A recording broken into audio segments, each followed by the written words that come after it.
শপথ গ্রহণ অনুষ্ঠান। আমি সঠিক সাধারণকে অনুরোধ করব তালিকা অনুযায়ী তাদেরকে আহ্বান জানাতে। ডায়মন্ড হারবারের উপনির্বাচনে নবনির্বাচিত সদস্য মিস্টার জয় চক্রবর্তীকে শপথ গ্রহণের জন্য আহ্বান জানানো হচ্ছে।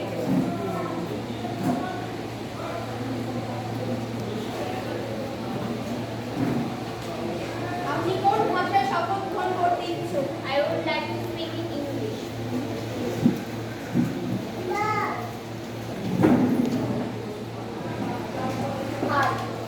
I, Joy Chakraborty, do swear in the name of God, solemnly affirm that I will bear true faith and allegiance to the Constitution of India.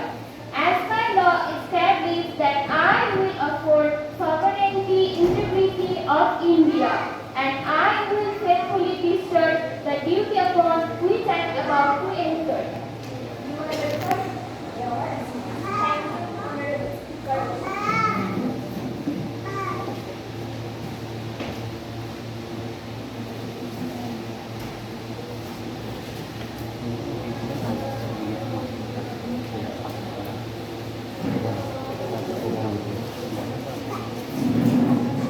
এবার আসানসোল উপনির্বাচনে নবনির্বাচিত সদস্য প্রিয়াঙ্কা পানিকে শপথ গ্রহণের জন্য আহ্বান জানানো হচ্ছে।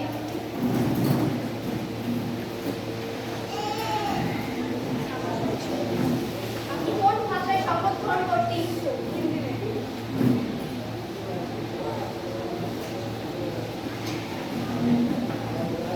मैं प्रियंका पानी विधानसभा की सदस्य निर्वाचित हुई हूँ।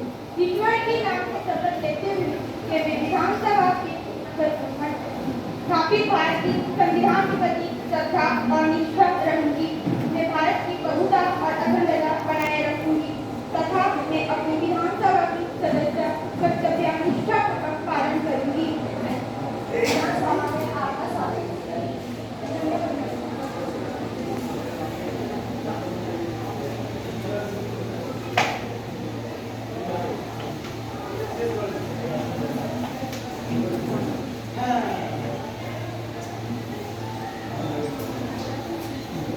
এবার পদ্ম উপনির্বাচনে নবনির্বাচিত সদস্য সাবিহা খাতুনকে শপথ গ্রহণের জন্য আহ্বান জানানো হচ্ছে।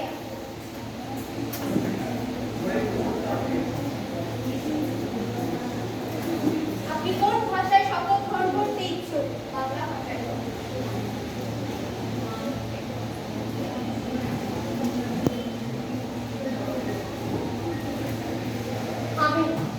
আমি সাবিহা খাতুন বিধানসভার সদস্য রূপে নির্বাচিত হয়েছি।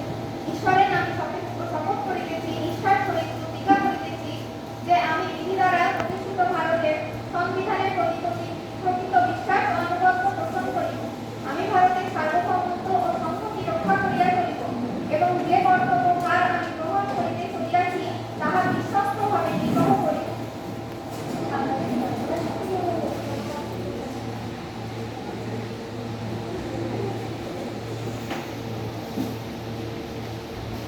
ম্যাডাম বসেন, বসুন, তুমি এদিকে বসে বসুন, তোমার একটু কোনটা নিয়ে নেবে না?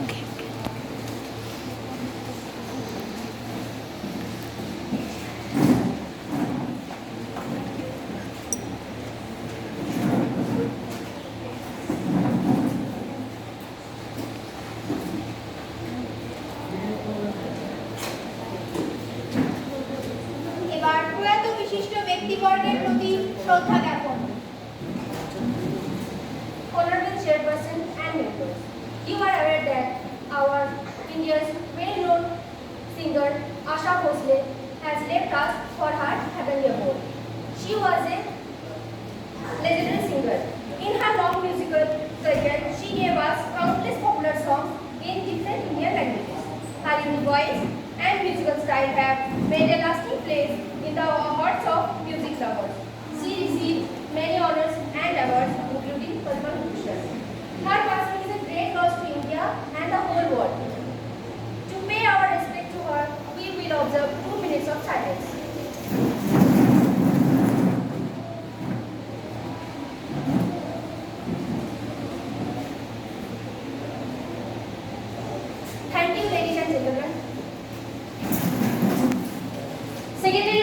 send a message of condolence to the family members of the deceased. মাননীয় অধ্যক্ষ মহোদয়ের অনুমতিক্রমে শোক সন্তপ্ত পরিবারের কাছে শোক বার্তা পাঠিয়ে দেওয়া হবে।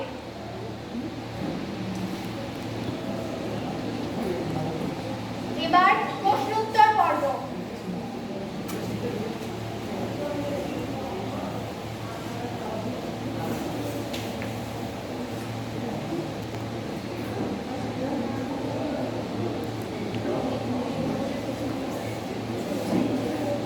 আজ সবাই দুই রকমের প্রশ্ন জমা করেছে, এক তারকা চিহ্নিত ও এক তারকাবিহীন।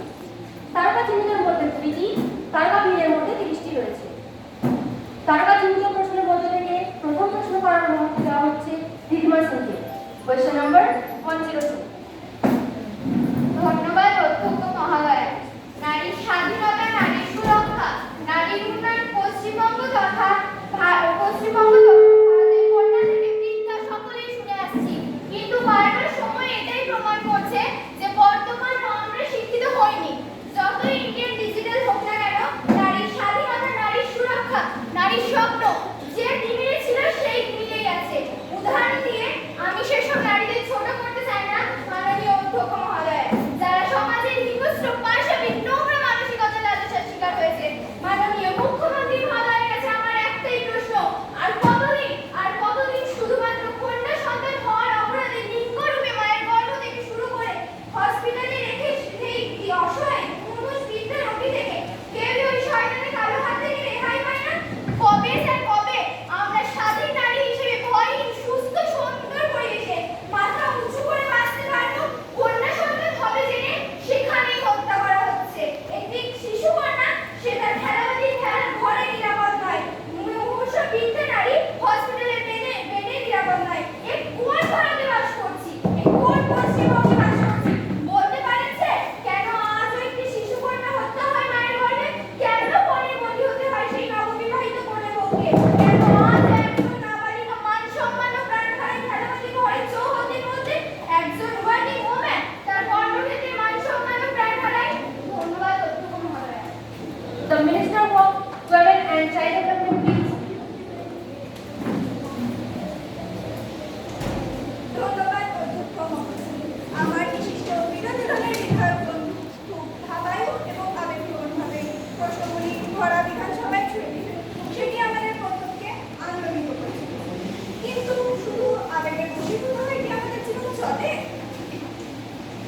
আমার সরকার নারী সুরক্ষা ও নারী নিরাপত্তা প্রদানের দৃঢ়ভাবে প্রতিশ্রুতিবদ্ধ ও অঙ্গীকারবদ্ধ।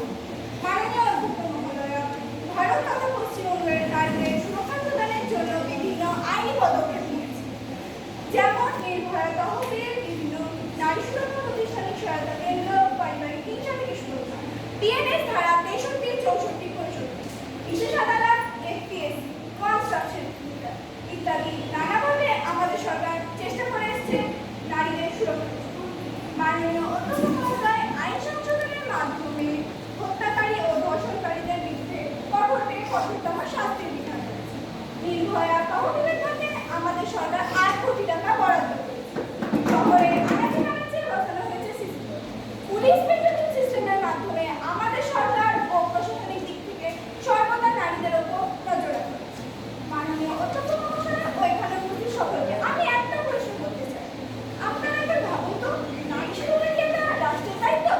সমাজ ও পরিবারের কি তাদের কোনো দায়িত্ব নেই? মাননীয় অধ্যক্ষ মহোদয়, আমাদের সমাজের মানসিকতার পরিবর্তন। ওই যে একটু আগে আপনি বলেন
মাননীয় অধ্যক্ষ মহোদয়, আমরা অ্যাডভাইজারি দিয়েছি সমস্ত কলেজের প্রিন্সিপাল, টিচার ইনচার্জ বলা হয়েছে মাসে একটি করে বৈঠক করতে হবে, সেখানটাও সংশ্লিষ্ট থানার ওসি ও প্রশাসনিক সরকারের সাথে।